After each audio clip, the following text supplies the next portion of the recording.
գտնեմ։ Շատ կարևոր է, որ բացի պայմանավորվող կողմերից լինեն նաև պայմանավորվածության երաշխավոր կամ երաշխավորներ։ Հակառակ դեպքում, օրինակ, տեսեք, մենք անընդհատ ասում ենք խաղաղության պայմանագիր։ Եթե երաշխավորներ միջազգային, ընդ որում այդ երաշխավորները պետք է լինեն կարող ուժեր, չլինեն, շատ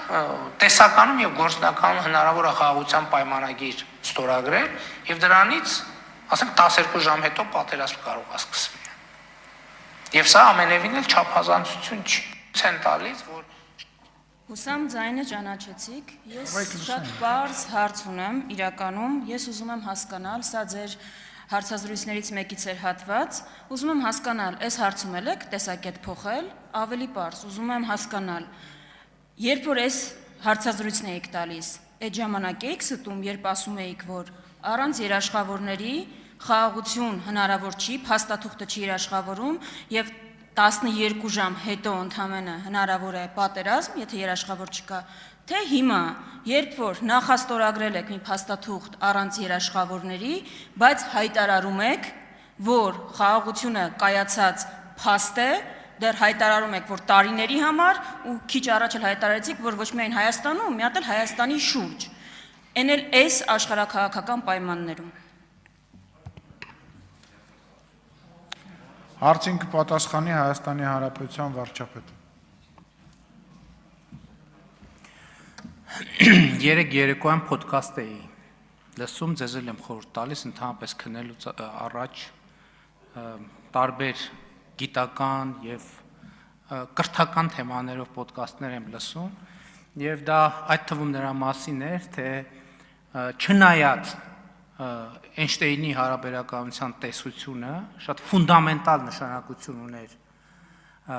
աշխարհի եւ տիեզերքի ճանաչման համար, բայց ինչպիսի ֆունդամենտալ հարցերում ինքը սխալ դուրս եկավ։ Շատ ֆունդամենտալ հարցերում, որովհետեւ օրինակ Էյնշտեյնի հարաբերականության տեսությունը հիմնվում էր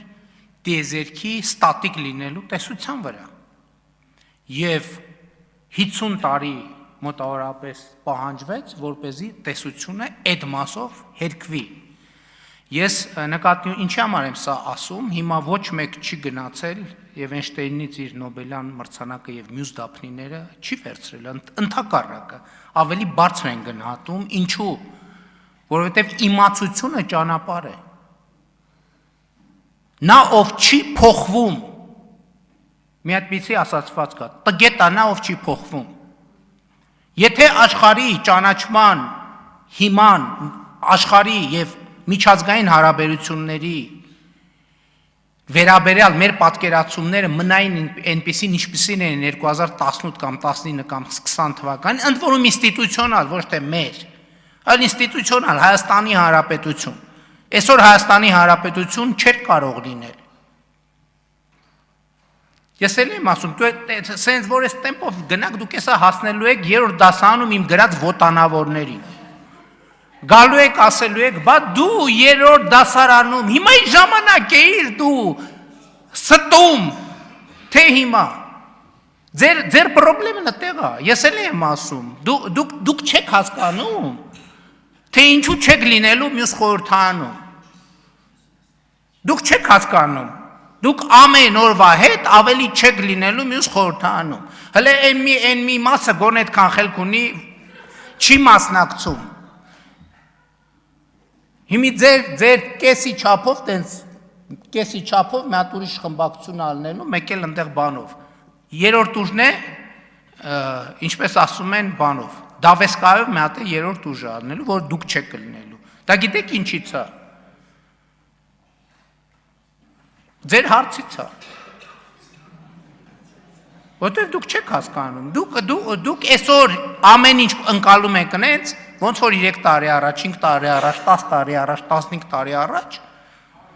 եւ էտա։ Այո, եւ մենք այսօր ունենք խաղաղություն։ Եվ մենք ունենք այսօր խաղաղություն, եւ մենք հասկացել ենք մի բան, որ եթե մենք մեր խաղաղության երաշխավորը չլինենք, մենք ոչ մեկ երաշխավորը չի լինի, որովհետև մեր խաղաղությունը մենակ մեզ է պետք։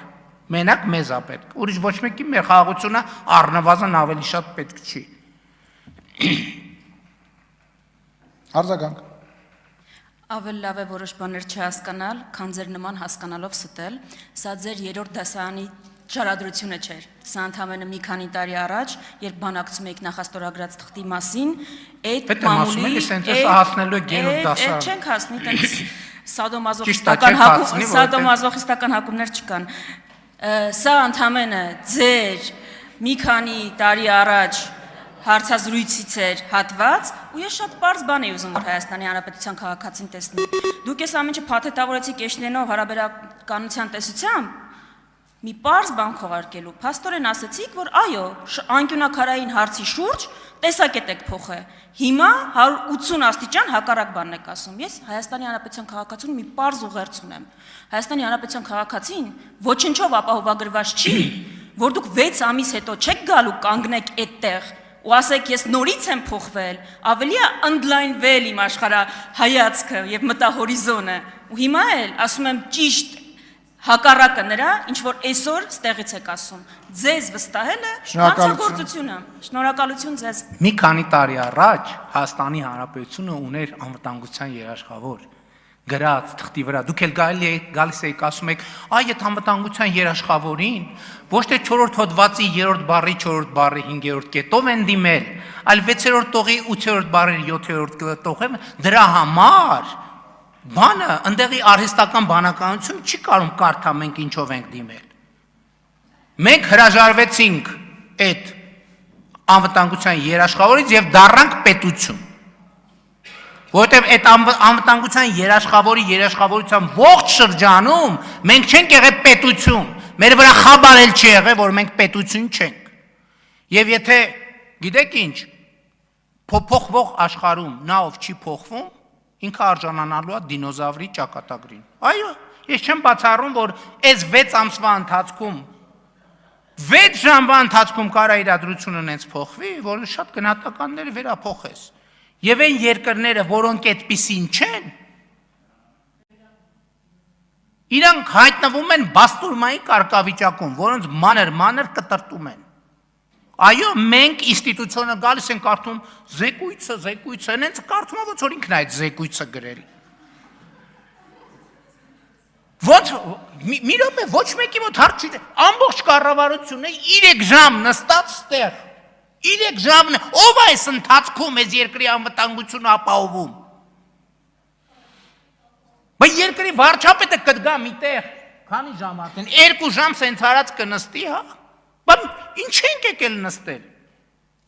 Հələ նայեք ամբողջ կառավարությունը նստած աստեղ, արտաքին գործերը, ներքին գործերը, այնտեղ ընդհանրապես շրջակա միջավայրում ինչ է կատարվում այս ընթացքում։